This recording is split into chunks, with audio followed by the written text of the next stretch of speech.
Okay, I think we are ready to begin now. Hello everyone, and a very warm welcome to everyone joining us today. We are thrilled to have you here at the results webinar for the Clean Oceans Through Clean Communities project, or CLOCC as many of you know it. My name is William Bertelsen, and I'm part of the CLOCC team here at CIRC Norge, and I'll be your moderator for this session. Over the next hour and 45 minutes, we're excited to share the incredible results and key learnings from 5 years of dedicated work with our partners. Today, you will hear directly from people who have made this project a success. But before we begin the webinar, we are first going to show you a short clip. Daphne, you can now play the clip if you'd like.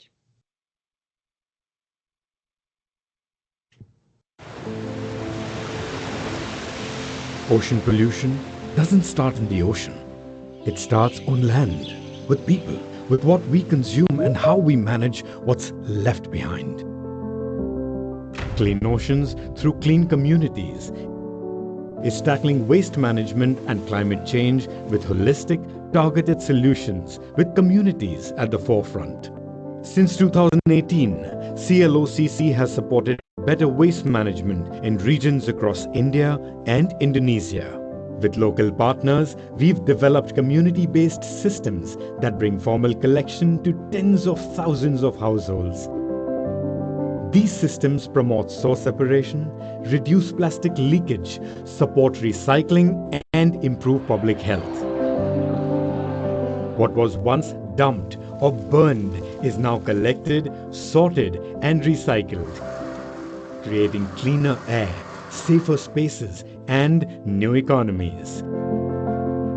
In Indonesia, we are seeing significant reductions in both plastic pollution and open burning in areas that previously had no proper waste management.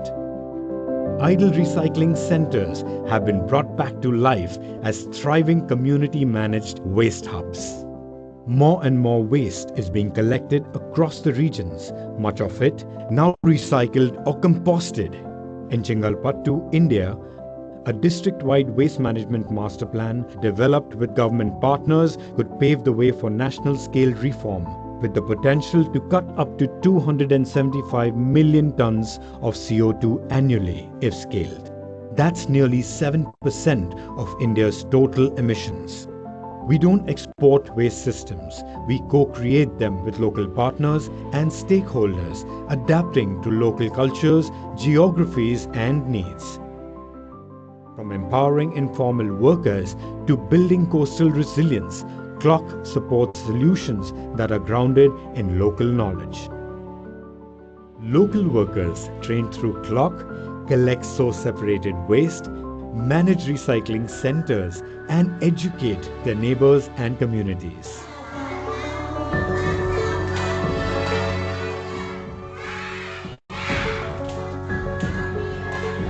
The CLOC model works, and if scaled, it can transform entire nations, protecting oceans, reducing emissions, and creating cleaner, healthier communities.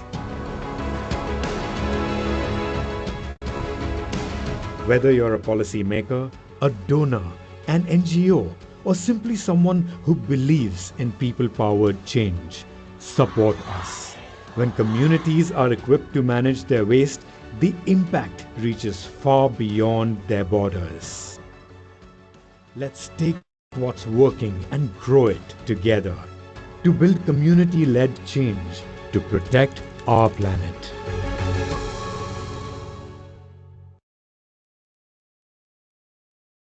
Statistics in many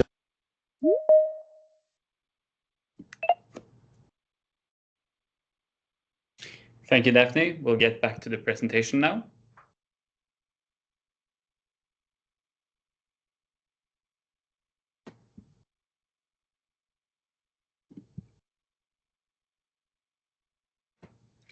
So, While we get the presentations back on the screen, I will introduce the agenda for today.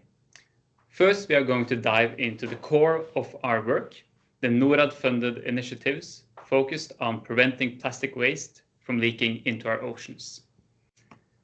Next, we'll explore an innovative project funded by Global Methane Hub, the Black Soldier Fly Initiative, which tackles the challenges of organic waste. And finally, we'll shift our focus to the crucial social dimensions of our work in India with the GRIG-funded Recycling Guardians projects. After the presentations, we will open the floor for a Q&A session. With so many of you here today, please send your questions in the chat. We'll collect them for the Q&A session at the end and ask them directly to our participants. We will also try and answer them via text throughout the session. To kick things off, it's my pleasure to introduce the first speaker, Oda Corneliussen.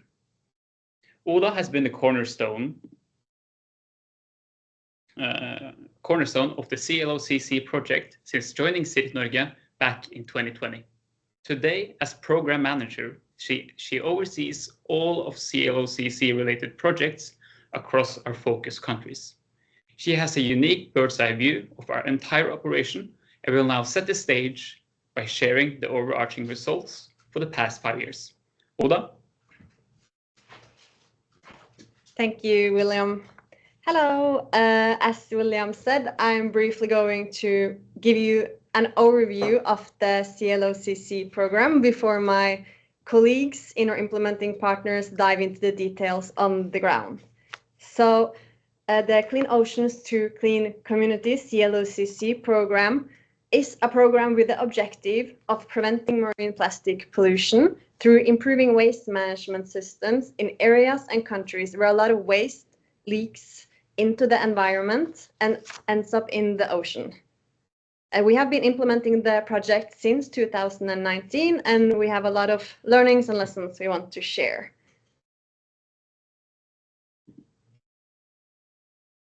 And the program is implemented in 2 countries, in Indonesia and in India, with a focus on 3 regencies in Indonesia, Banyuwangi, Tegal, and Tabanan, and 1 district in India, Chengalpattu, in the state of Tamil Nadu. And as you see, we are a very partnership-focused program. The CLOCC program came out of the Norwegian Development Program to reduce marine plastic pollution and microplastic. And NORAD, the Norwegian Agency for Development project, is our main donor. Then we also, as William said, have partnerships and funds from Global Methane Hub and the GRIG Foundation, which you will hear about later. Circ Norge, the Norwegian Recycling and Circular Economy Association, is the lead organization in this, where William and I work. ISVA is the implementing global partner, and then on the ground we have local implementing partners who are key to implement the projects on the ground. In Indonesia, we have Indonesia Solid Waste Association, INSWA, Go Circular, and Riji Pradana Vetan. And in India, we have Ambire and Hand in Hand India and Hand in Hand Sweden, which is part of the Hand in Hand network. And a little bit about their methodology. Our key focus is to create holistic and circular waste management systems. And we do this through 3 pillars. The first is mobilization and capacity building of local authorities, which includes engaging and training a broad group of district level authorities across relevant sector in waste management, financing and planning, and building their capacity and commitment to develop a waste management system. The second is the integrated sustainable waste management planning, where we focus on creating a waste management plan for the Regency. This is a strategic and holistic roadmap for guiding waste management system across both rural and urban areas, covering all fractions. It includes comprehensive data assessments on waste generation and management, infrastructure planning for collection, processing, and recycling, source separation regulations and systems financing, and it aims to prevent waste leakage, promote resource recovery, and it often serves as the foundation for the development of local regulations.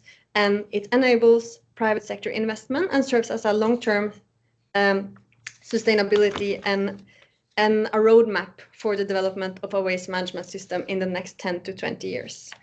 Then the third pillar is implementing the waste management system in local communities, where the plans are piloted in local communities, engaging all the stakeholders in the local waste management value chain. This includes everything from establishing a system for source separation, improving waste collection, to expand service coverage, upgrading and developing material recovery facilities, and training the staff in sorting and operational aspects. It also involves building sustainable financing mechanisms and local regulations for waste management, integrating the informal sector, and building partnerships with buyers of recyclable waste. A little bit about our impact. It may seem like a drop in the ocean, but our key takeaway is how these results can be scaled, and the CLOCC program is aiming to demonstrate to both donors and national governments how integrated sustainable waste management systems can be created, replicated, and scaled to many areas. So far, 4 waste management plans for the districts and regencies in Indonesia and India have been established and created in areas with combined 7 million inhabitants. Waste management systems locally have been implemented in 31 communities, and out of this has 276 circular jobs have been created in local waste management collection and management.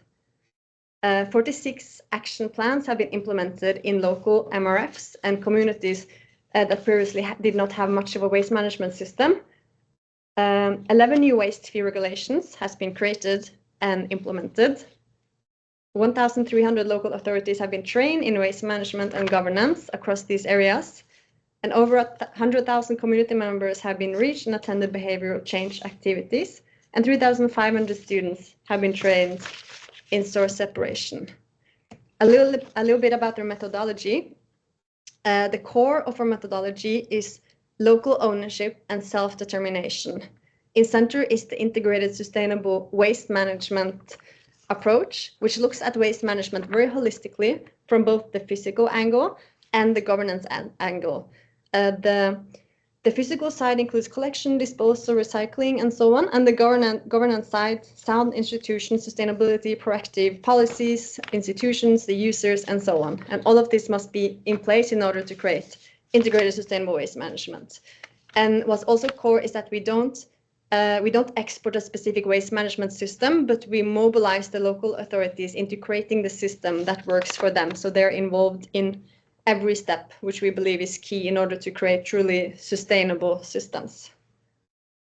A little bit about our lessons.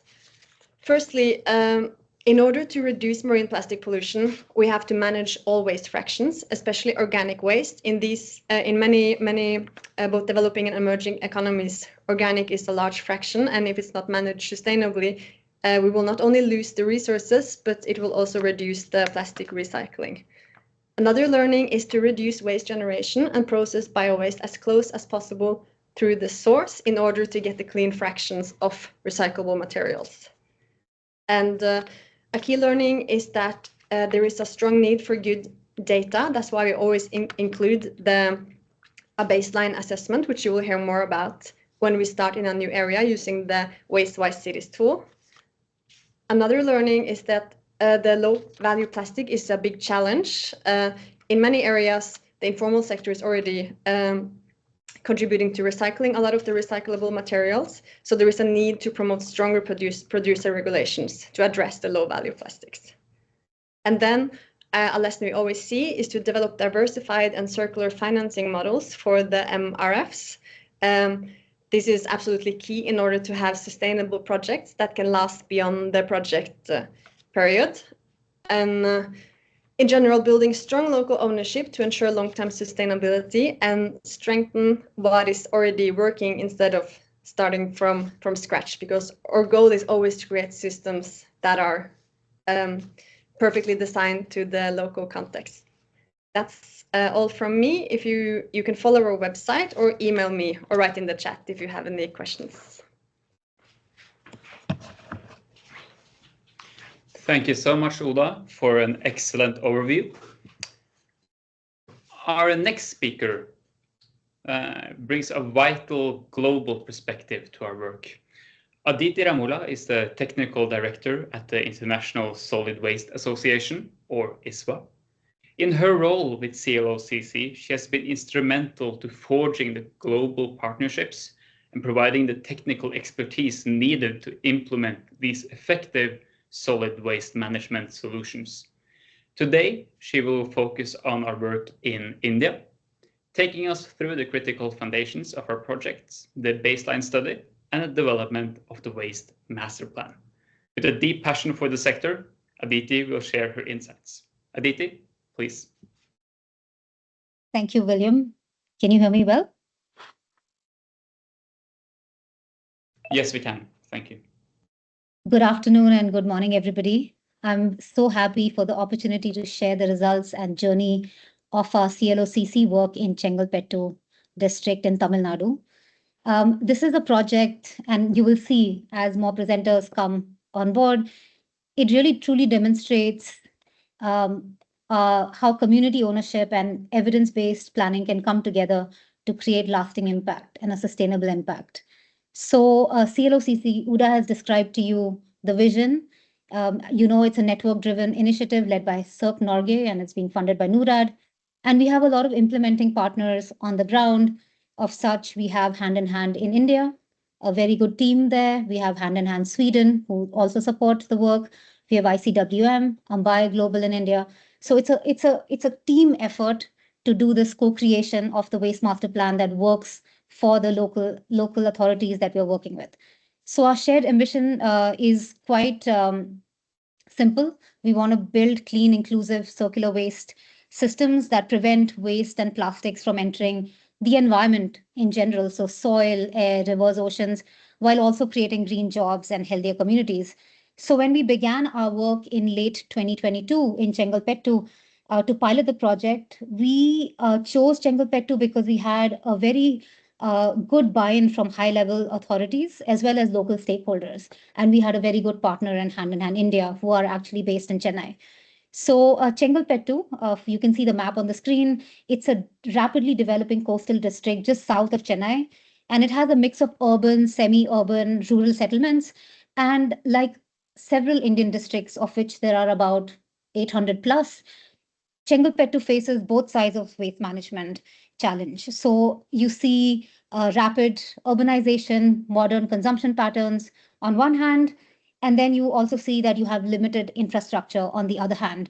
And so what we found from our study is that every day the district is generating nearly 1,700 tons of municipal solid waste, which means that it's about 600,000 tons per year, which is quite a lot.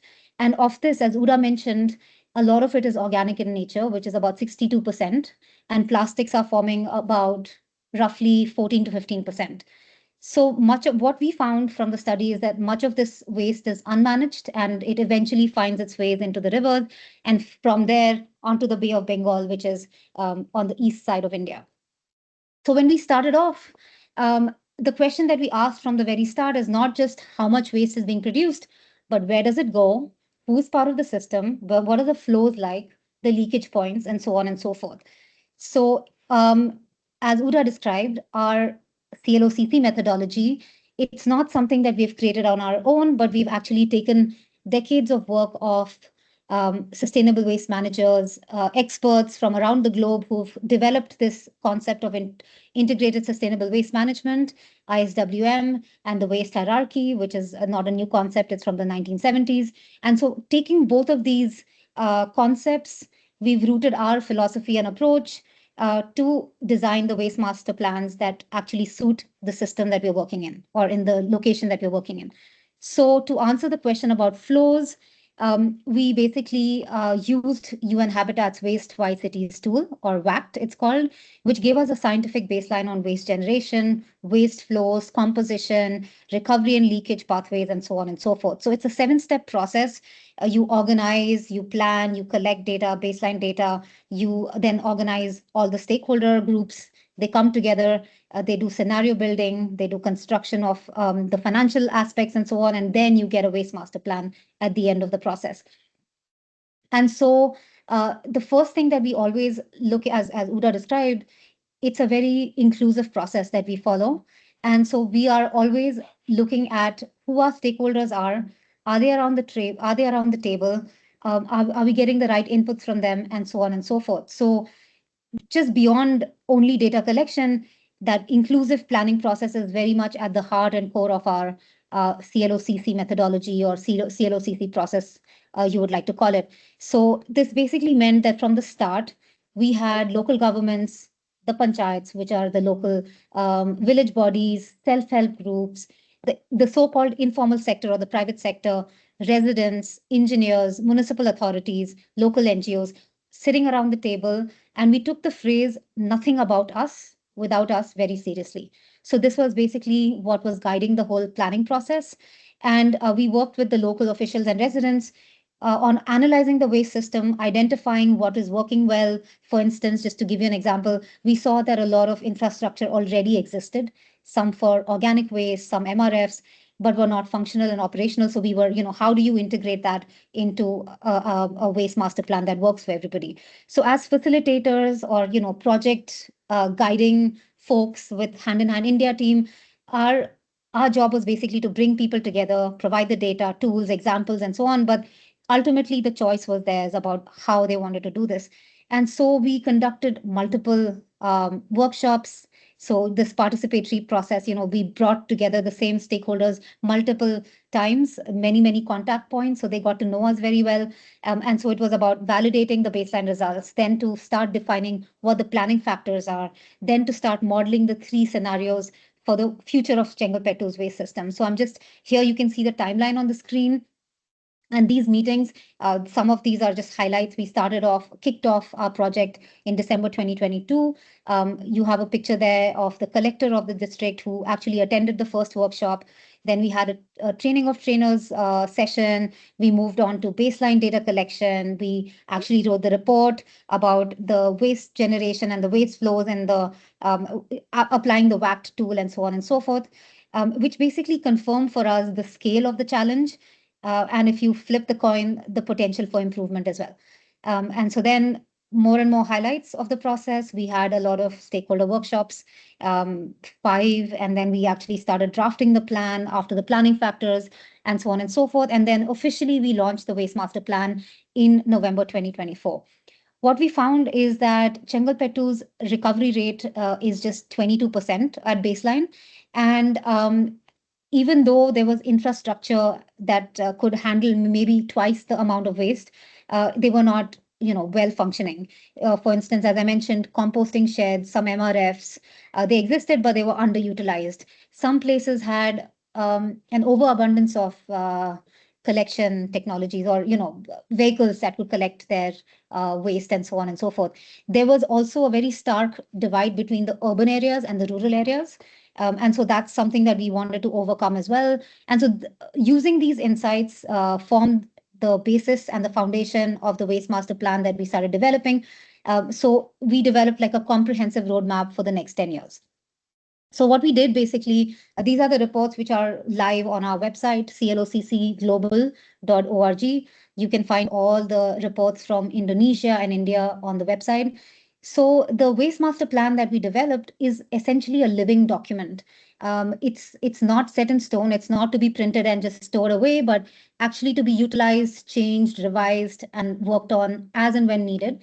So it provides not just the physical interventions. When you remember that egg diagram, which comes from the GWMO1, if some of you have read it, it's not only about technology, but it's also about the governance and financing and the institutions and so on and so forth.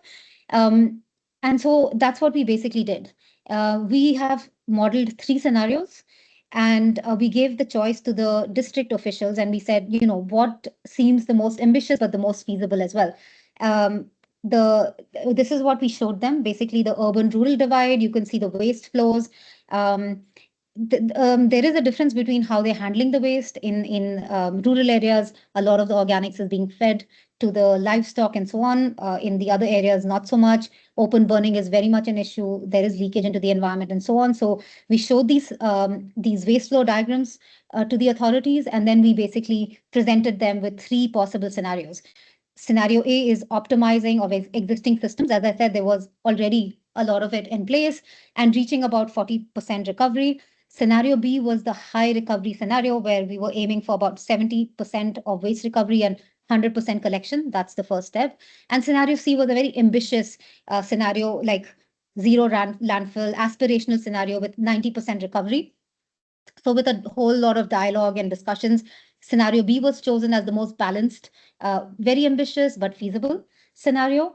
And the things that we discussed within the Waste Master Plan was that to achieve the targets that we have listed out, we need a whole series of technical and institutional measures to build the system, to empower people, and to finance the implementation. So at the district level, just to give you just a few highlights, because we can't go into much detail in 10 minutes, but at the district level, we said, okay, let's try to integrate the urban and rural areas, at least the peripheral rural areas, ensuring that municipalities and villages are part of one coordinated chain rather than working in separate silos, which we see happens very often, especially when, municipal authorities around the world have, very defined geographic boundaries. And hence, we've chosen this in the CLOCC. We look at districts, regencies, and so on, a little bit of a bigger scale. At the household level, we absolutely emphasized source separation and behavioral change. A lot of IEC activities were taken on by our local partners of Hand in Hand India, IEC being information, education, communication. So we saw examples, good working, well-functioning examples in India. We have, Indore, Mysore, and so on. We see that transformation begins at home, at household levels. And you are going to see the next presentation by Magnus about, how this was done. And so we combined local awareness campaigns with some sort of bylaws discussions and also incentives for people to have source separated waste. For organic, we are proposing a decentralized as well as a centralized AD plant. While for dry waste, we said, we need to have some sort of economies of scale by bringing and bunching a few clusters together of panchayats, which are villages in India. And so these are a few things that we said. And for governance, we said maybe at a district level, we need to have a centralized solid waste management monitoring cell to oversee the implementation, to oversee reporting, to develop partnerships, to bring in investments, and so on. And of course, we looked at the informal recycling value chain as well. And we said, okay, let's bring them into the local body system and recognize their contribution to material recovery facilities and to making sure, some of that recyclable is getting recycled. So all in all, our plan, of course, it's an ambitious plan. It's scenario B ambitious. We estimate more than about 12 million USD to up 15 million USD in capital investment, but we gave options for the municipality and the district to get this money through Swachh Bharat Mission, which is the Clean India Mission 2.0, EPR schemes, climate funds, climate financing, green bonds, carbon credits, and so on and so forth. So these are things that they're looking into. And of course, also financing the system through user fees, compost and biogas sales, and other recyclable revenues, and so on. So essentially, I'm now going to segue into handing off. So overall, Chengalpet 2 is giving us, the Waste Master Plan of Chengalpet 2 is giving us like a evidence-based pathway, to go from 22% management to say 70% within a decade. And we want to eliminate open burning and dumping. We want to reduce leakage into waterways and so on and so forth. So beyond the figures, of course, the work stands out because of the process itself. As I said, it was very inclusive in nature. It wasn't a few people writing the Waste Master Plan on behalf of a district, but it was the officials who were part of the stakeholder workshops writing the plan for themselves. And this is where the collaboration with Hand in Hand India and Sweden and Hand in Hand in general becomes so important, because after establishing a Waste Master Plan, which can very well become just a document that's stored away, we started thinking about how are we going to actually translate this into practice. So we wanted to demonstrate the principles of ISWM, waste hierarchy, and so on to come alive at a community level. And so that's why in the first phase of the project, we started something called the Eco Wards Initiative in four municipalities, Guduvan, Cherry, Chengalpet 2, Maramalai Nagar, and Madurandagam, where each eco ward became a sort of a laboratory for source separation, public awareness campaigns, and citizenship engagement. We called people green champions. This was a word that was coined by our partners at Hand in Hand India. They called them green champions. I think you need to move on now. Yes, I'm going to wrap up very quickly. And in the second phase, we've been going into villages now, 4 different villages. We've chosen them based on 4 different typologies. And so our colleagues at Hand in Hand India have been basically working with the 4 villages to design truly circular, low leakage projects. And so are supporting local livelihoods as well. And so I'm very proud to now pass on to Magnus, who's going to describe the work that's going on in the 4 eco villages that we're calling them. And with that, I just want to thank you. We're basically moving from baseline to action. And with that, I give it over to Magnus. Thank you. Thank you so much, Aditi. Yeah, now we stick on the focus on India. And for that, I'd like to introduce Magnus Larsson from our partner Hand in Hand Sweden, who is also representing Hand in Hand India today. Magnus has extensive experience in project management and business development, and it spans the environmental sector, international trade, and circular economy solutions. And his focus on poverty elevation and women's empowerment makes him the perfect person to be a part of the team that implements the CLOCC program in India. Magnus, over to you.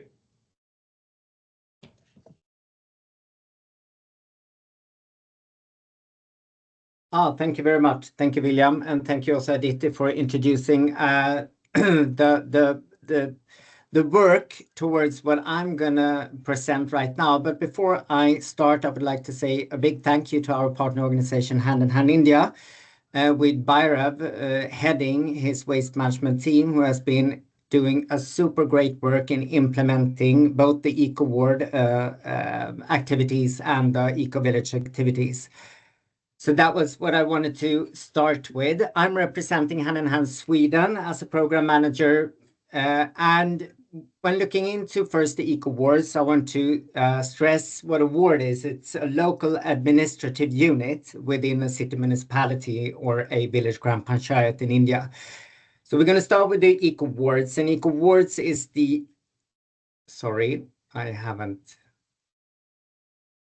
Sorry, can you see my slides now, William? Yes, we can. Eco Wards is the urban transformation that we have been developing within this based on the Waste Master Plan. And we're going to talk a bit about the infrastructure and the innovation in the beginning. As Aditi mentioned, 12 Eco Wards was established across 4 municipalities in Chengalpattu district.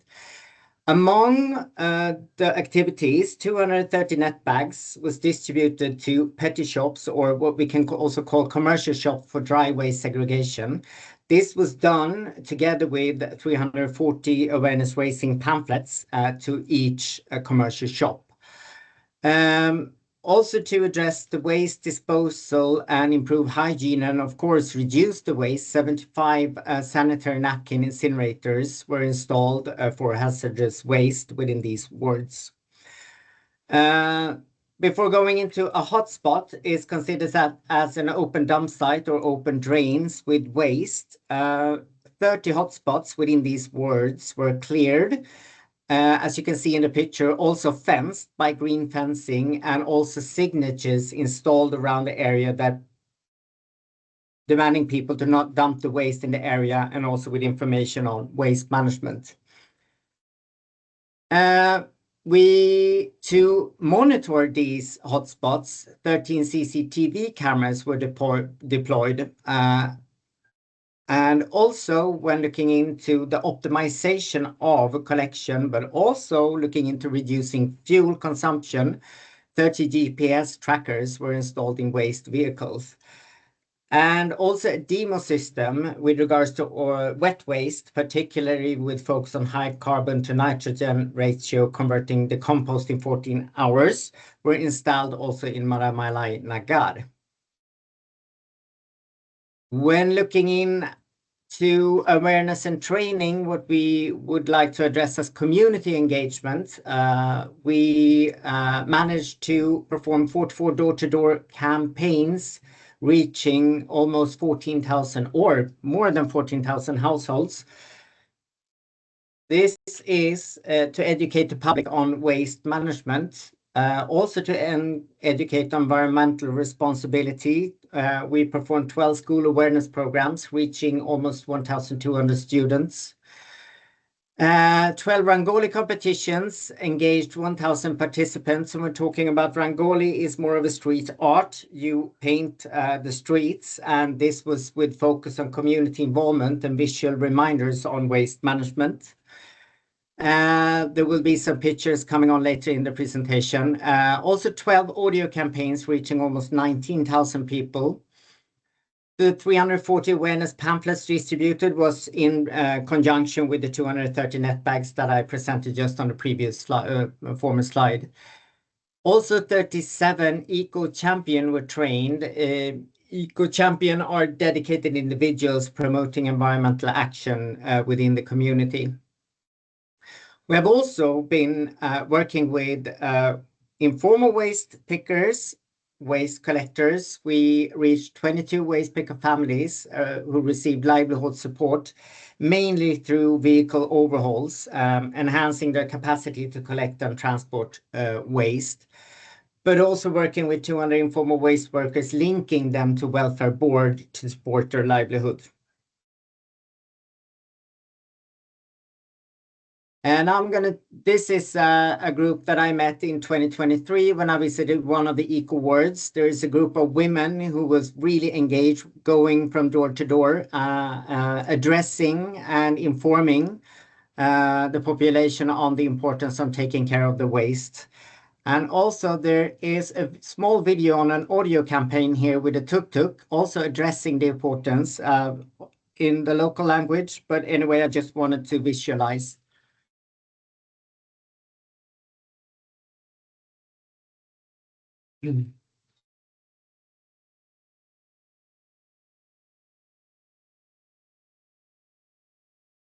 It's a very good way on addressing this important issue.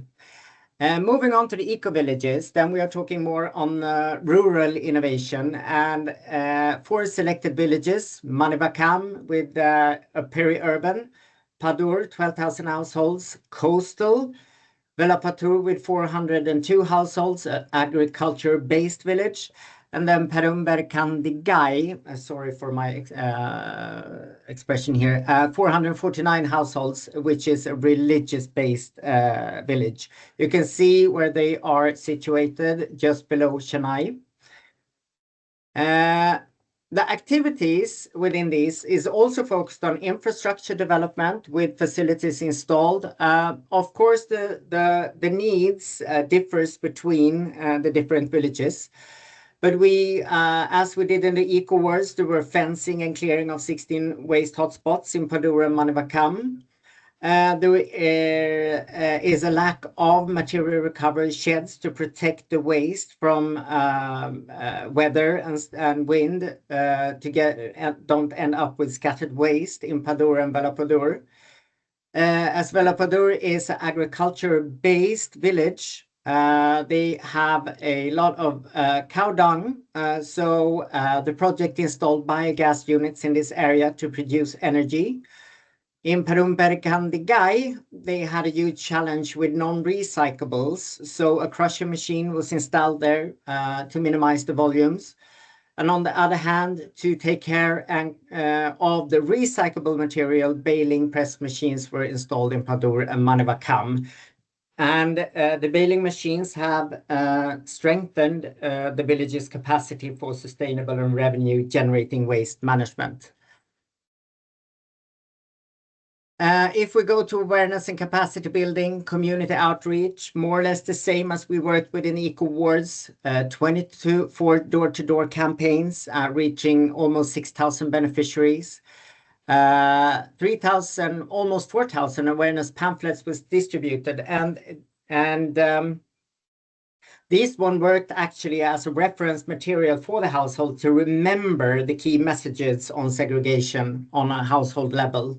Rangoli competitions again and school programs, making the school children environmental agents within the families, but also within the communities.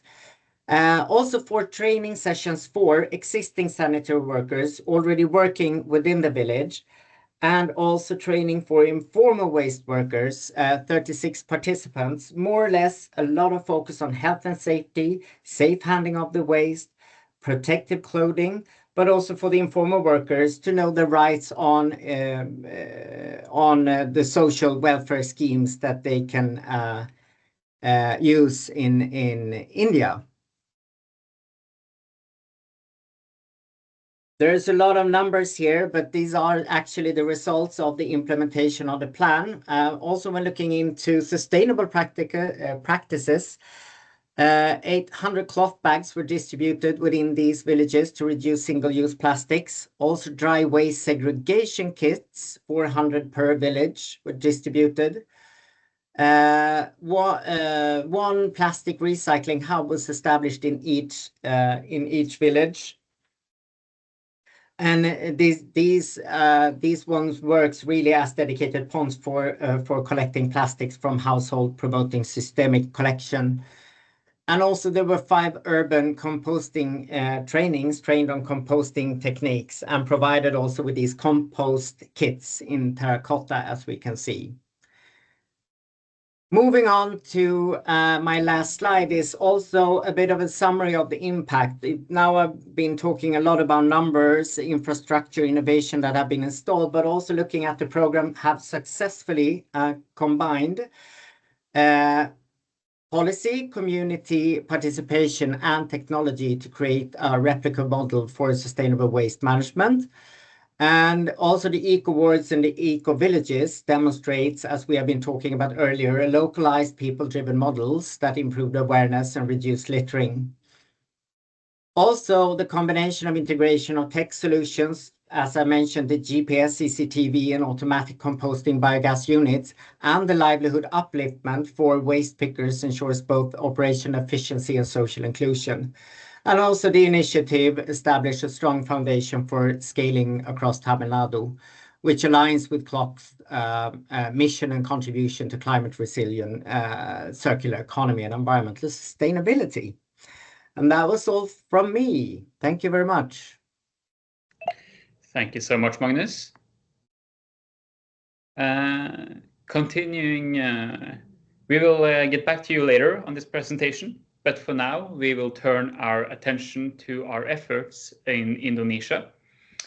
Here to guide us through that is Andik.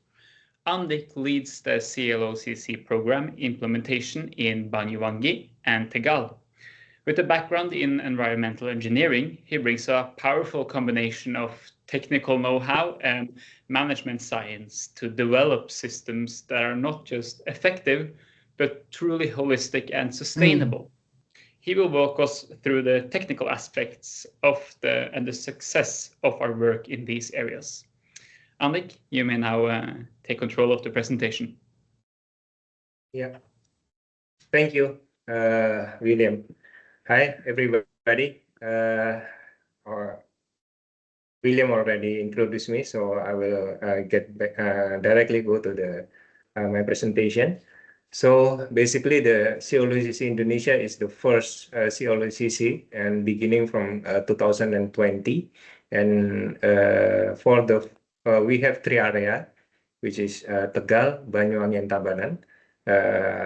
For Tabanan, there will be my friends Agus will be describing. I will be describing more on the Banyuwangi and Tegal.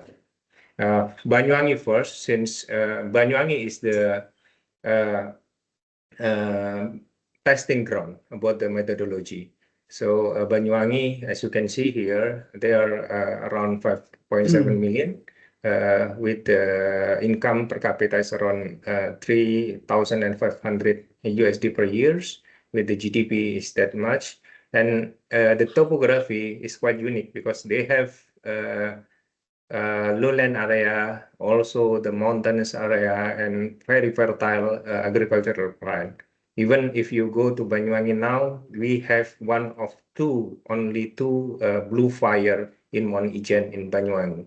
And as the eastern tip of the Java Island, this is also the main gateway from Java to Bali Island.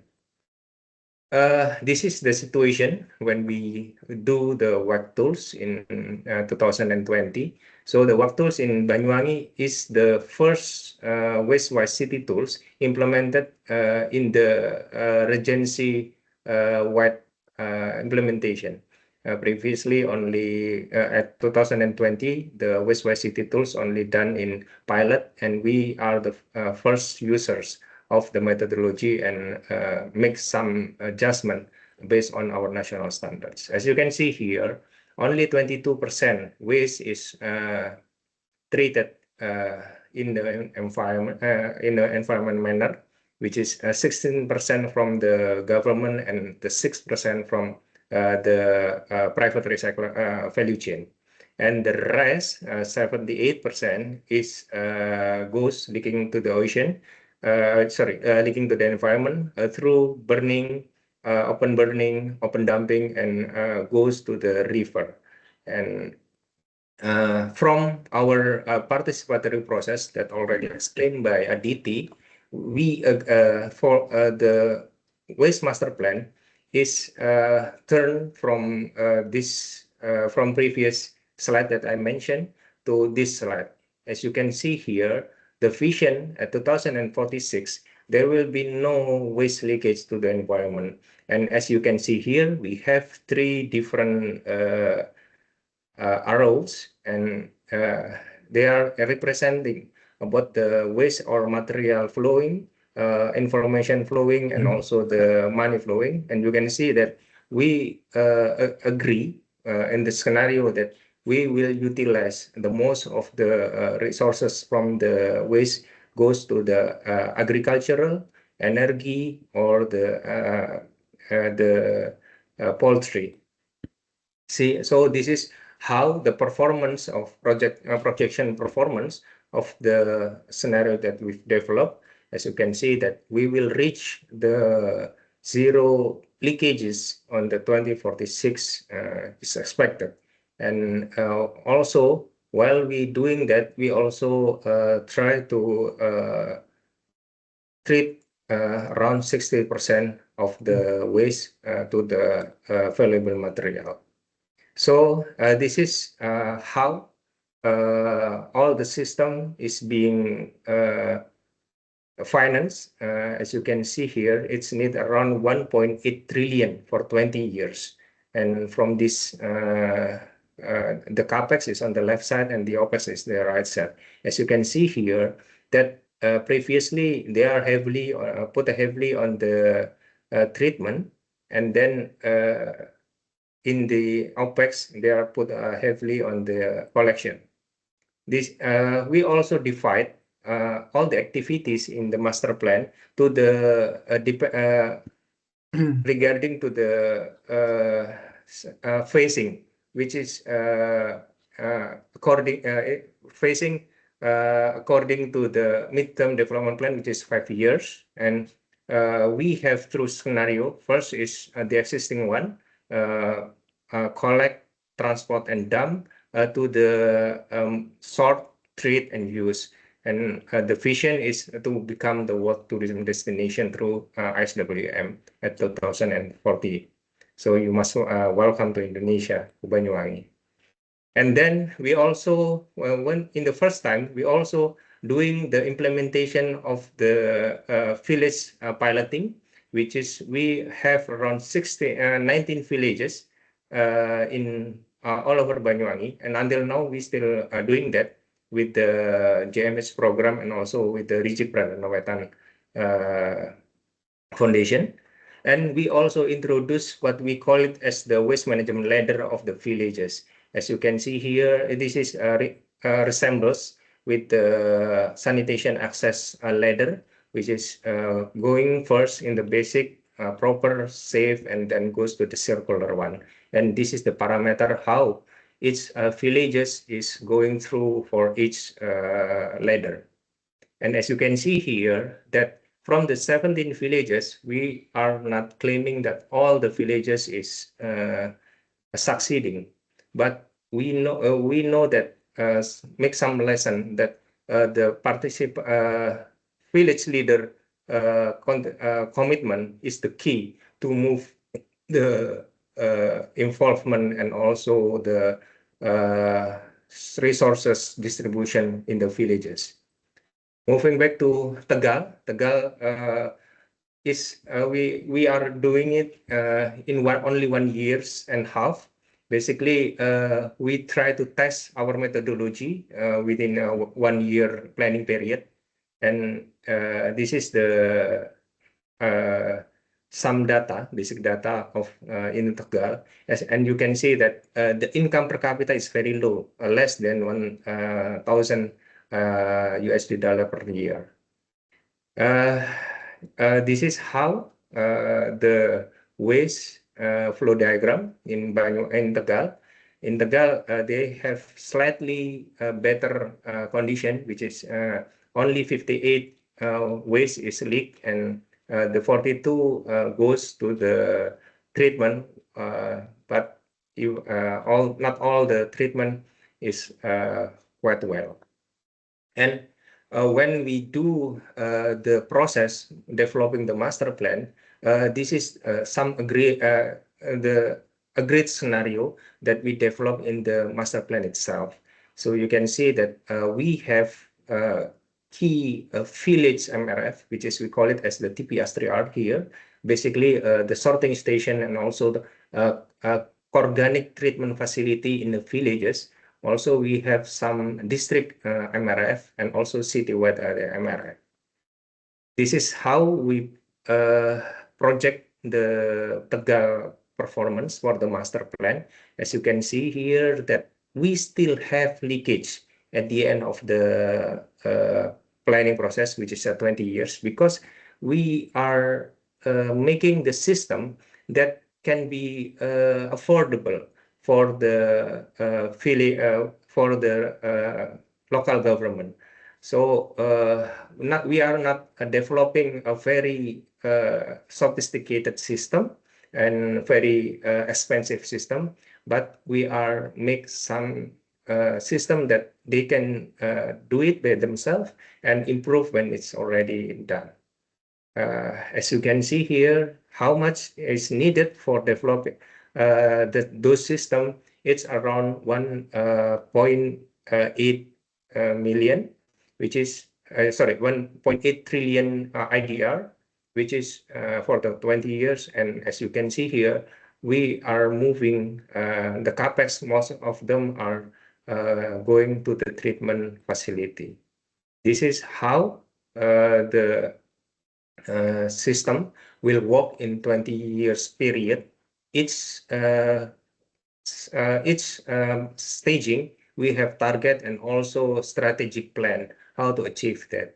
And the infrastructure is can be described like this one, that our from the sources, we are doing much more on the behavioral change and also source treatment activity. And at this middle system is the main key is village MRF and district level MRF.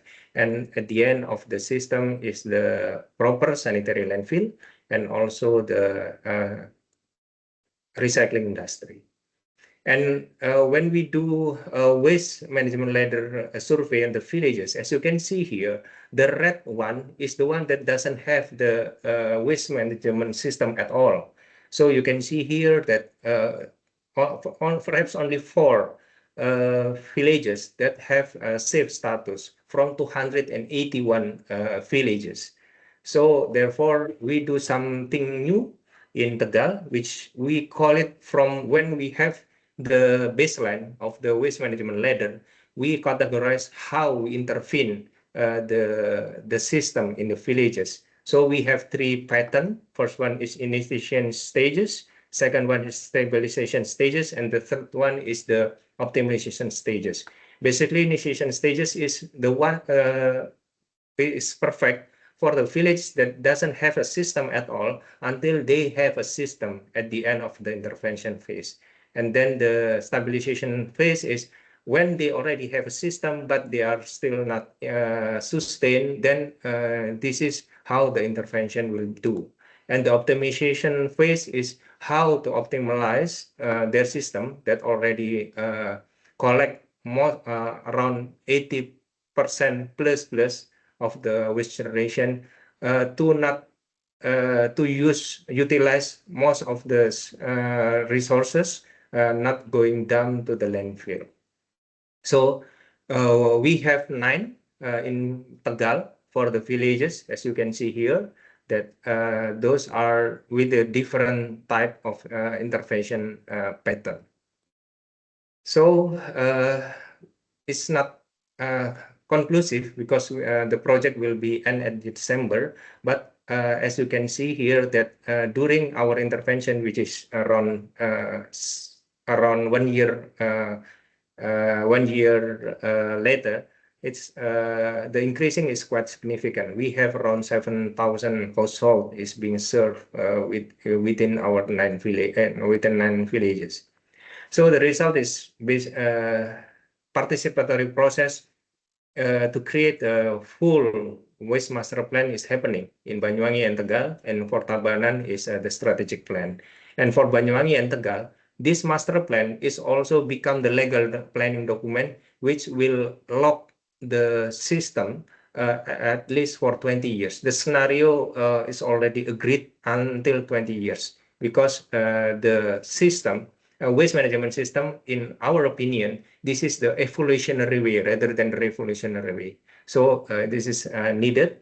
We also have 27 villages, rural villages, and 2 urban villages, serving around 14,000 households. And the TPF3R, or Village MRF, is the key for treatment facility as close to the sources. And now we also working with the BASF. In Banyuwangi we have 10, in Tegal we have 4, and they are turned into fresh maggot, dry maggot, organic fertilizer, odor removal, and everything of it. It's around more than 100 kgs per day organic is treated. Recyclables, we also working with the facility, with the informal recyclable waste, informal waste collectors, which is now is around 300 kgs of the plastic. And we also open around 139 jobs for the local communities. And in national level, we also influence 2 national studies on waste management. First one on the governance, and the second one is on the waste management ladder. And there's also 2 technical regulation on in the national level, which is the waste samplings and also guidelines for the infrastructures of the waste. And also we have 2 books which is developed along the process. First one is on the concept of the CLOCC approaches, and the second one is the village guidelines on village development process. The challenge is that if we are not treating waste in the rural area, then you can guarantee that 90% of the waste will be leaking to the environment. Standard sanitary landfill is rarely developed in Indonesia, but we need at least to teach the local government on the fiscal capacity. When the demand to the waste services is low and waste fee is something unpopular for the local leader, the law enforcement will be weaker. And this is how it's very important for our work package 1 to teach the stakeholders to have the same knowledge on the how to develop SWM. And public initiative is sometimes is very sporadical and not supported. Local government is also something seems like this is only nice to have for the system, instead of this is the not the system is not something that must have. And then to sustaining the waste services in the villages, we have some sort of best practice numbers to get the villages have the same thing, have to achieve to sustaining their system. And rules and regulation is something that will hold together. ISWM concept, operator model, sustainable social practice model is something that we use in this process in Indonesia and proven that it can be worked to explaining what's happened. The opportunity, now we have strong support for two local government, Banyuwangi and Tegal. If you are investors in waste management, we will love to collaborate with you all. And in Banyuwangi, in the past 10 years, when the tourism activity as the key driver of the economy, waste become more important. And we already have some best practices on the level of the villages and also the district. And we also learned that different operation model is needed to have the effectiveness of the system as a whole. And sometimes in Banyuwangi, for example, the master plan get the momentum when 2 weeks waste in village in cities are not being picked up because the dumping ground is being closed by the local communities. So we get their commitment right away, and then we can finalize the master plan at that time. And at the end of the day, Interan waste buyers and collectors is the real expert in the field, and we need to collaborate with them to develop a waste system. And in Banyuwangi, we developed the RDF as the treatment facility, as the recovery facility to reduce until 10% of the waste need to send to the landfill. So this is something that it can be replicable, and we had numbers that it not that much, but we can reach at least the minimum requirement to have proper waste management system. I think that will be all from my side. Thank you for listening. William, back to you.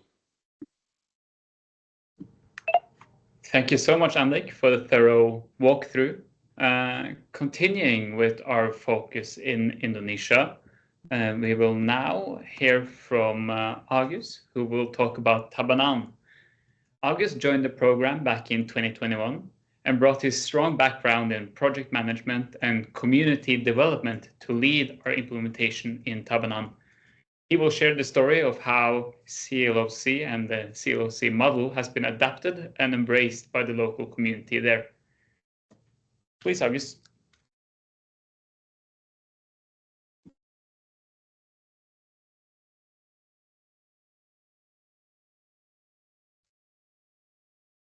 Thank you, William. Hi, everybody. Can you hear me? Yes, we can hear you, Agus. Please go on. Okay. Thank you. I will start explain about CLOC in Tabanan. So in 2022, CLOC extended the program into Tabanan to create a sustainable and inclusive waste management system implemented by INSWA, that's Mas Andi explained before. And it started in process with several workshops in 2 years. The master plan already handed over to the Tabanan Regency in December 2024. Alongside the developing a waste master plan, we also work with the pilot assist program in Tabanan and in 3 villages in Daupakan, Bengkal, and Wangaya Gede village. So the local implementator of the pilot project assistant is Go Circular Indonesia, and we work with the local government, with the village government to improve waste system in the village level. This collaborative approach empower Tabanan residents to improve their waste management with a solution that are tailored to the local context. And for you, that here's Tabanan, one of the regency in Bali.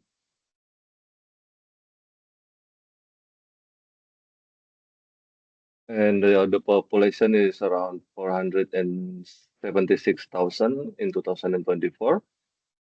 And now this is our village project in Tabanan. Tabanan has 133 villages, and the 3 pilot project is located. We chose it based on the location, demographic, economic growth, and also existing waste management infrastructure. So the village chosen by also consists with the traditional Balinese philosophy. We call it Nyagara Gunung, or in English it's called Rift to Ridge philosophy. It highlights the interdependence of mountain and ocean ecosystem. Wangaya Gede located in the mountain, in the hill, and Daupakan in the central of Tabanan, and Bangkal is the coastal area in the south.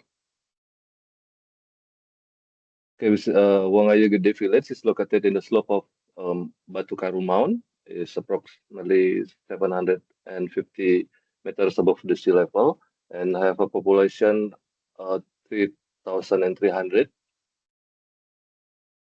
And there's no waste service yet. When we join with the COCC pilot project, they don't have a waste service yet, and they already tried to start a waste bank, but it's failed in 2022. The Upakan village is located in the Tabanan district in central Tabanan.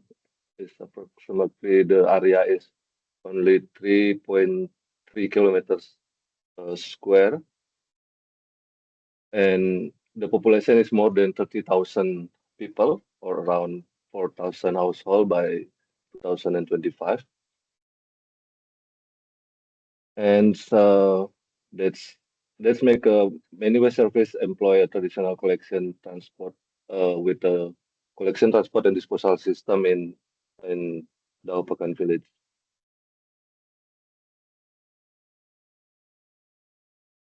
And Bangkal village is area is 2.9 kilometers square and population around 3,100.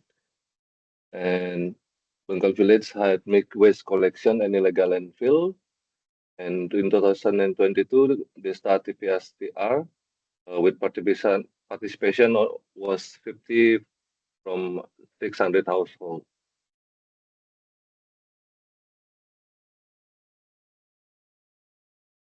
So the clock start by collecting initial data on waste management in each village.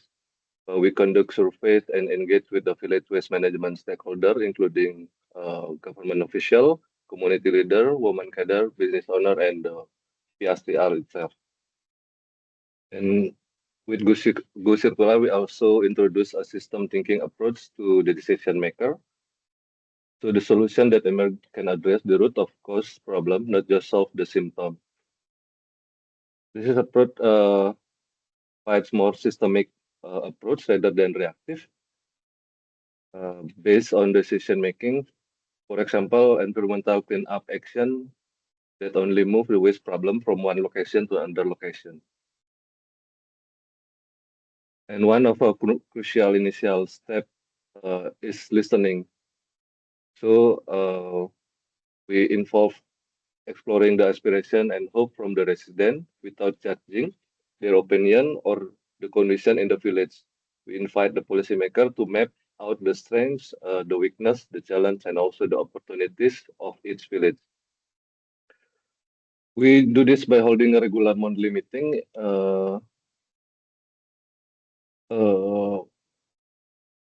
We invite various actors such as the PSCR employees or Waste Bank cadre, and also discussion about the operational technicalities and governance.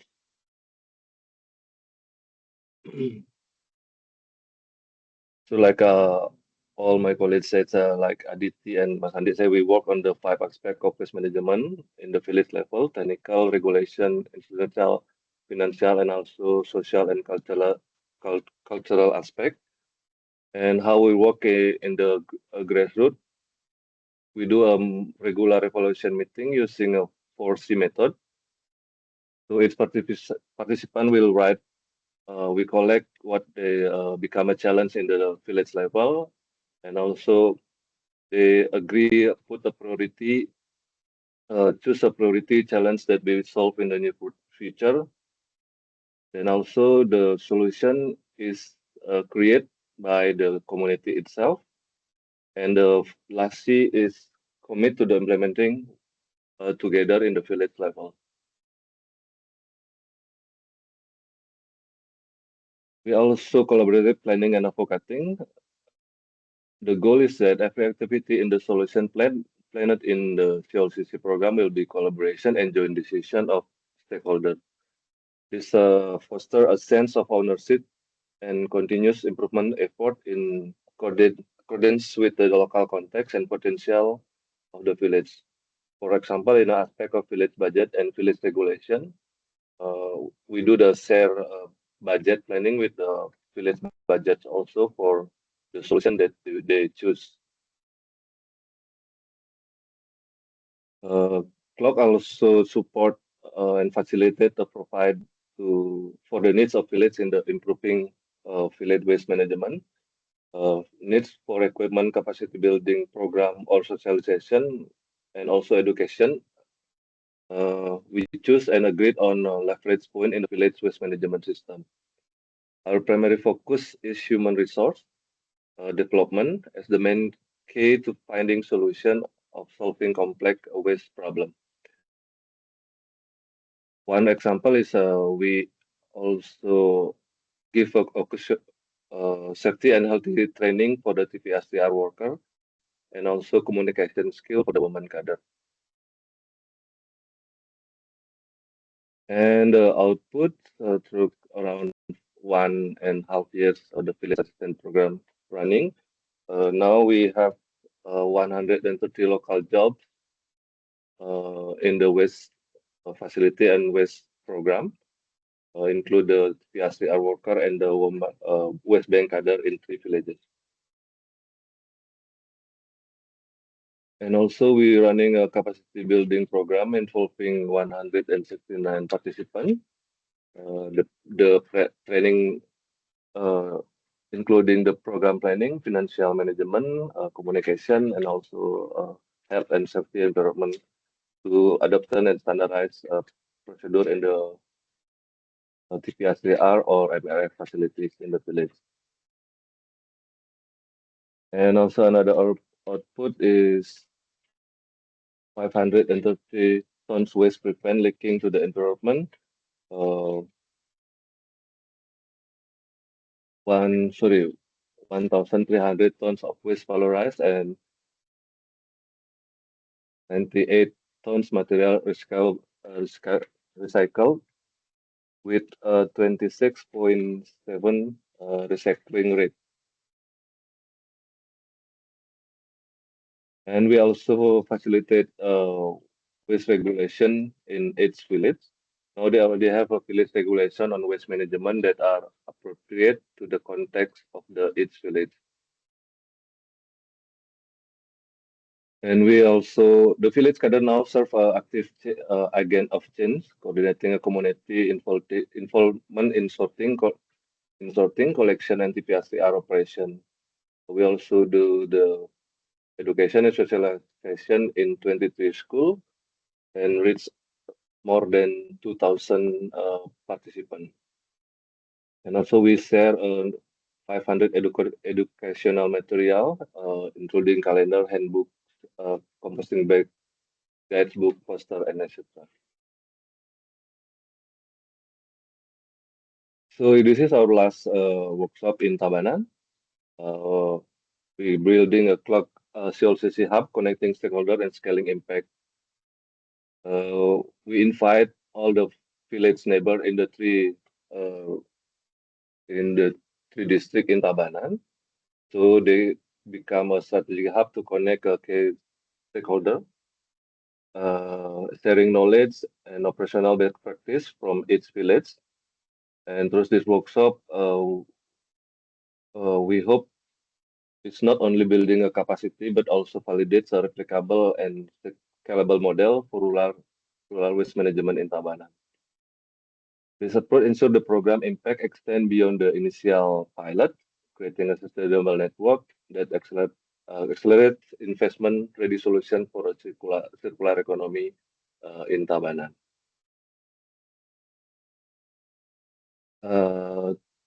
That's for me. Thank you. If you have any question, you can write on the chat box. Thank you. Back to you, William. Thank you so much, Agus, and thank you so much to all our speakers so far. As you witnessed, the last 5 years has brought tremendous results. However, we didn't stop there, because a core part of our holistic approach has been to seek out new ways to strengthen every single area of waste management. And one of our most exciting initiatives, funded by Global Methane Hub, focuses on reducing methane emissions through the use of black soldier flies. To tell you more about this, we have a presentation from Diana Sari. Diana is the project coordinator at our partner organization, ERPW. She leads the team of community facilitators, implementing waste management systems by co-creating solutions alongside residents, local leaders, schools, and the government. Her work is essential to building programs that are affordable, locally owned, and is truly valued by the community. Unfortunately, Diana is unwell today and cannot be with us live today. However, she was kind enough to pre-record her presentation for us, so you won't miss out on her valuable insight. Let us now take a look. Daphne, you can now play video number 2. Thank you. Methane Hub project is now in Banyuwangi. Yes, I'm Diana, the Global Methane Hub program. We have delivered all of the program in Banyuwangi, the Partner Village for Sustainability. Yes, I work on CLCC since 2023, and till today, I meet a lot of people and I learn with the waste management, and that makes me alive. All right, this is one of our achievements on 2024. We have Village Assistant Program with the 804 services. This is include the household and non-household. Non-household is a small business, and our total of the people in the village is about 66,000 people. Our service is still reach like 25%, and we already reached the number of employment 110 people, and the total tonnage in 17 villages that we have assist is 42.9 tons in a day. From the success in CLCC project, we continue 2025, the Global Methane Hub. Also, we continue the good things in the environmental. We have target service in 3,500 household and also the small business. We have also the target in employment 94 people. Not only this step in Global Methane Hub, but also for implement the waste management sustainability, we have 3 kind of points in this program. First, we call it as a work package 1, is as a bioconversion Maggot Center Banyuwangi. And second is work package 2. This is the continuous program, the Village Assistant Program. I mean the continuous program from CLCC. And now work package 3. We call it Sekolah Sigap Prijik. Sekolah is school, Sigap Prijik is a campaign. Yes, we take a look. For work package 1, from the dry maggot production, we collect all the maggots. Maggots we know together as the best way to absorb the organic waste. So we are optimistic to can produce the dry maggot production. We have the dry maggot of 15 tons per year. And for the maggot flour, 1.5 ton per year. We do it production day by day. And this is very effective to sustain not only the change from the organic waste to the maggot and to another product, but also this is to support the TPS3R or TPS3R management, sustainability or financial. All right, now we continue to the village assistance program. Now we assist 7 villages, and the total of household services is about 8,500. The total organic waste we collect every day around 40 tons, and the total job opportunities 77 people, and little bit more we can achieve the targeted. And the fresh maggot we collect every day from the village is 340 tons per week. And work package 3, this is something very fresh and interesting. Is some scholastic project involved. We already we have village assistant with the adult people. Now we are going to move to learn the changing behavior to the school students. We are already educate the students, the teacher, and also the parents over there around 1,359. So this is out of target, and we are very happy for that because this is still very new and very fresh, exactly, especially for the education program, waste education program in Indonesia. What we provide in work package 3 or Sigap Project School is some sustainability strategy from the school students, from the learning module, waste management facilities, and changing behavior from the students. The module we implement for the management learning modules for elementary school, middle school, and high school. Waste management facilities, we provide the lunch box, we provide the tumbler, and also separated waste bin for inorganic waste and organic waste. And changing behavior for the students, we provide the assistance program every day, what the students can prove the good behavior in school and also in the house. And for that program, this is the data that shows the organic waste and inorganic waste. Yeah, this inorganic waste is reduced.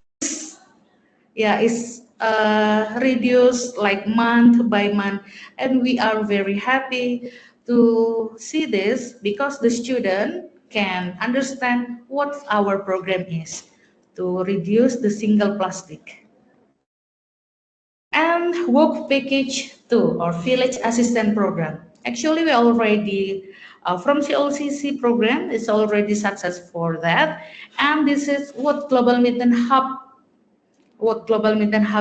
support for the villages. We built the hangar, develop a sorting waste area with the aim of increasing the capacity of collected production, especially is organic. And also the construction of BSF, black soldier flies, and also to increase the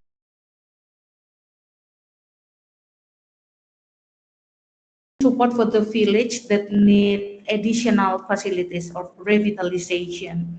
And also we support for the sustainability. We also support the manpower training. Yeah, this is to manage the organic waste in the household and non-household. And the last bioconversion of Taker Maggot Center Banyuwangi. And this is, we use the strategy business. Yes, and the Global Mitten Hub is already implement the construction of the machine over there. Yes, we have also the training for the people. We collaborating with the environmental agency to implement the maggot cultivation, and the target is 40 priority areas in according to can work together with Maggot Center Banyuwangi. And by Global Methane Hub projects, the potential income Maggot Center Banyuwangi is around 6 billions. Yeah, for these business cases. Yeah, that's all the facilities that supported by Global Methane Hub, from the machinery with the green box, and also the process, the training for the human resources here, and also we try to find the alternative markets. It's outside Banyuwangi, and also the local markets in Banyuwangi. The Maggot Center Banyuwangi, we can produce the dry maggot flour, and also the maggot oil. But now we already fulfill like 1 tons to fulfill the market, and we can enlarge again and again for these facilities. And our next purpose is to solve the residue in the villages, the zero waste to energy, for 2026 is the system we developed for waste management system in Banyuwangi, reducing environmental damage to the methane gas, to improving service and reduction waste at TPS 3R is in our priority in the next year, especially for the sustainability for the waste management system in Banyuwangi. And now we have RDF. On this picture, the target is the main target is waste from the non-household, because this is also produced the big waste, and also so the waste bring to the TPS 3R. From TPS 3R, we have organic treatment by BSF, and for residue, we have RDF to solve the problem of the residue. This is the performance waste residue and the greenhouse gas emission. This is we have done since in Banyuwangi. So that's the Global Methane Hub introduction. And the last is our team in Banyuwangi and also in Norway or Sør-Norge. Okay, and that's us, the people who work together with us in Banyuwangi, Indonesia. All right, thank you. I want to thank Diana so much for taking her time to record the video. So fascinating insight into the use of black soldier flies. Now we're going to pivot to another pillar of our holistic approach, the social dimension, because effective waste management isn't just about environmental or economic outcomes. It's also about people, dignity, and creating a better and more equitable world. Through funding from GRIG, our Recycling Guardians project in India does just that. We will now begin by showing another video about that project. Thank you.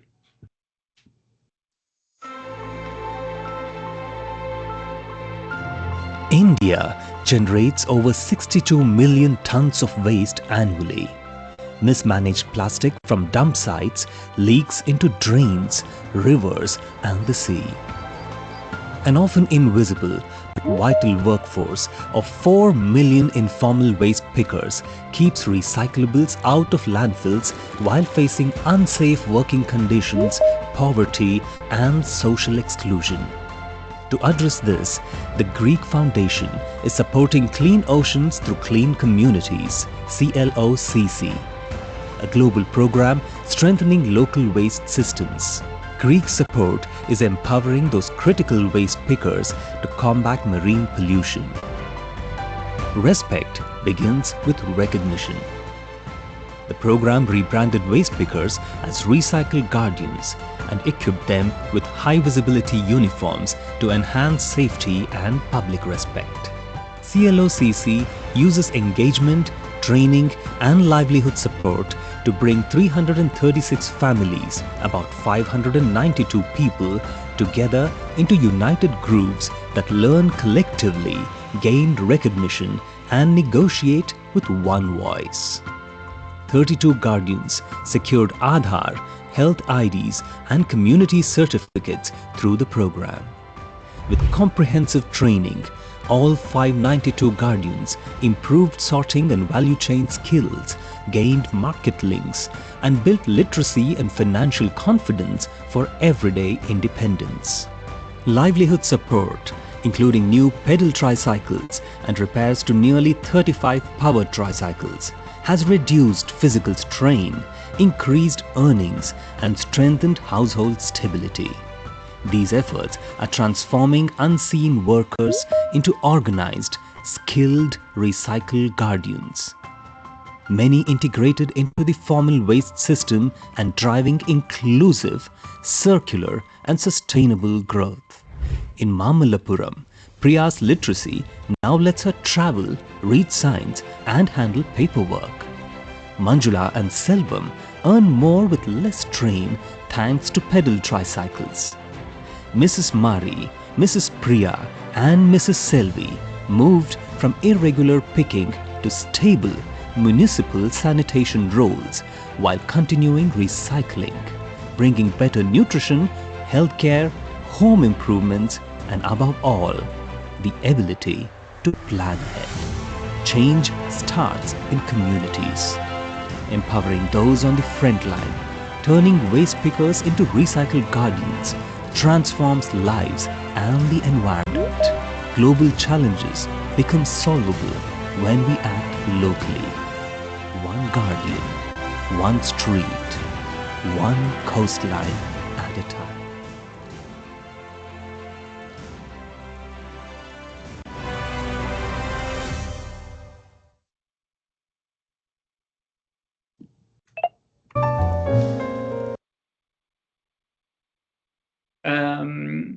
We want to apologize for the lag in the videos. If you want to see them without the lag, you can find them both on our LinkedIn, and you can follow us there for future updates.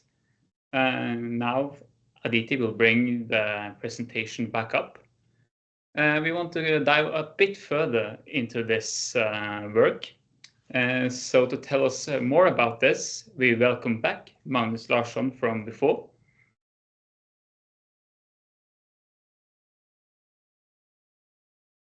Okay, thank you very much. The presentation will be up shortly, Magnus. Okay, no worries.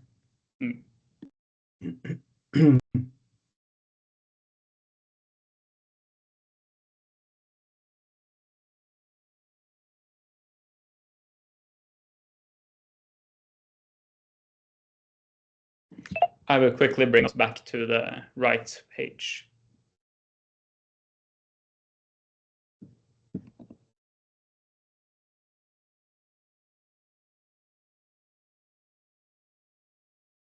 There we go. Now we can take control. Thank you very much. And thank you also for a very good film that really summarizes the project. You have really captured all the parts that we have been doing within this project. Once again, my biggest thank you to Hand in Hand India, our partner organization, who have been implementing this one-year project.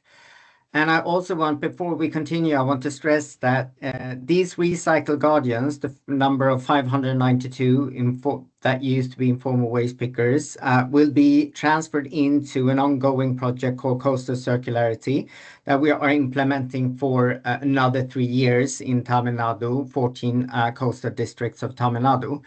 So it's not over. There is an exit strategy, even though it's a short project. But so much have been done from our partner organization in India.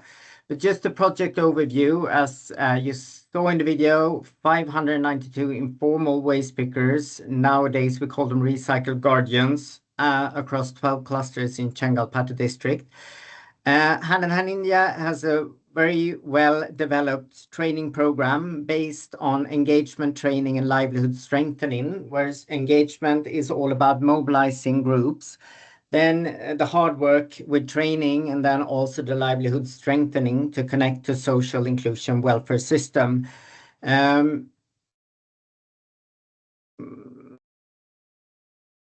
When looking into the mobilization and training part, we are in this specific project working with tribes in Chengalpattu district. And they consist of 336 families organized into 12 recycle guardian groups. Mainly Hand in Hand have the main target group of 80 women in all our poverty alleviation projects, but within with these specific projects, we work on a 50-50 split as we work with families. We are building collective identity and visibility during the mobilization phase. Then, of course, it differs between the groups we are working with. Within this case, the training starts on a super basic literacy and numeracy training, where we have distributed 300 literacy kits.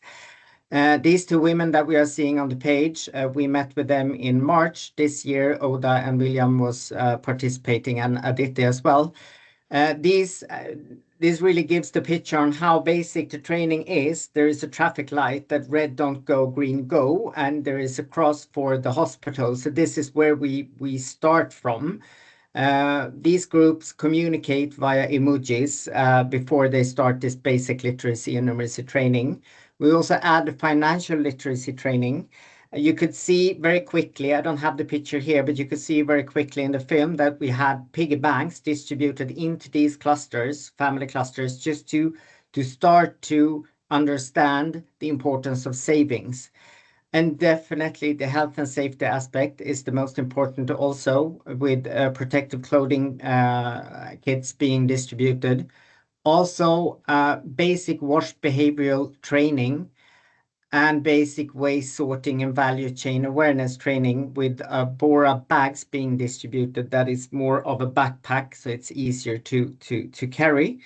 And then, of course, we are touching upon client network and market engagement. But as I mentioned, these families will be transformed into our ongoing project Coastal Circularity. We're looking on how we improve the living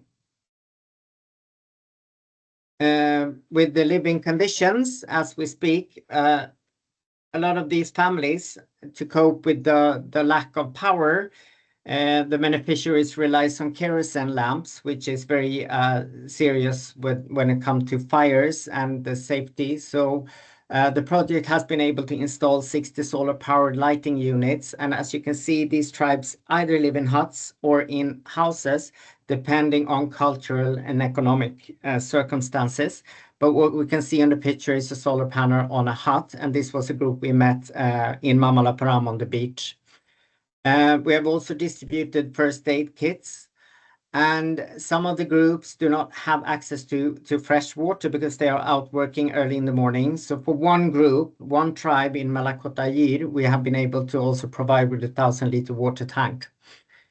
And one of the most important part is to link the actual recycle guardians to apply for ID cards, get access to governmental health schemes, social security benefits and welfare schemes, and financial services. This is super important, and it's also very important in terms of their kids doesn't really go to school, so we want them to enter into the school system, and you need the ID card to be able to continue on this. Briefly, I see the time is running out, but we also work with the livelihood strengthening in aspects of, as you could also see in the film, we have repaired 35 powered tricycles and also procured 10 new pedal tricycles.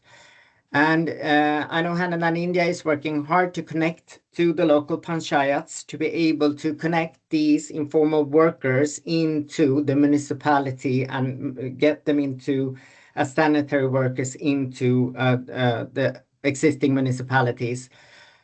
During this project, they have been able to link 7 recycle guardians, increasing the monthly salary with 10,000 rupees, roughly 1,200 Norwegian crowns. Also, an important part with this is to link them to digital platforms.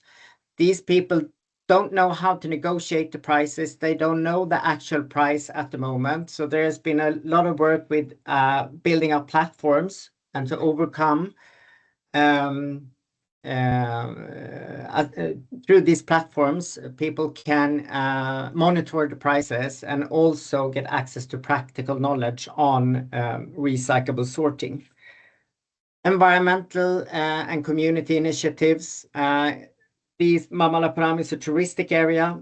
They have been able to install 5 PET bottle bins at tourist sites to enforce the tourists to be able to leave their PET bottles, but the recycle guardians get direct access to these bottle bins to collect the PET bottles.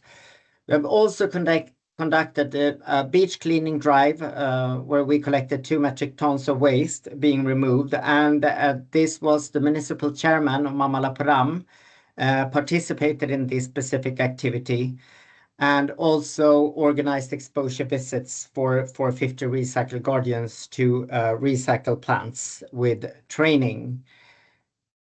Just a quick look at the impact within this short project. We have reached out to 502 individuals. They have gained dignity, recognition, and financial resilience, environmental impact, cleaner public spaces, and improved waste segregation, and the community empowerment, stronger engagement, especially among women and marginalized groups. That was a quick one, but thank you very much for letting me present this super important project. Thank you. Over to you, William.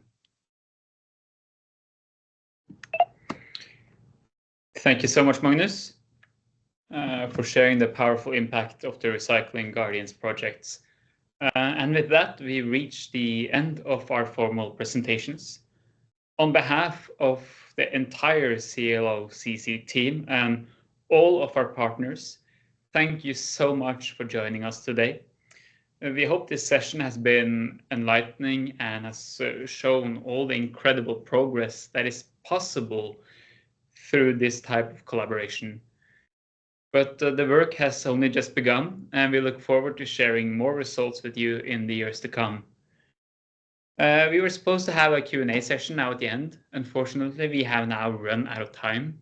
However, the team has been actively trying to answer all of your questions on chat while the seminar has been going on. I hope you got the answer to all of your questions. If you have anything else you are wondering, please feel free to reach out, contact either me, Oda, or someone on the CLOCC team, and we will try and get back to you as soon as possible. Thank you again for joining us. And with that, I think we can conclude the webinar for today. Thank you.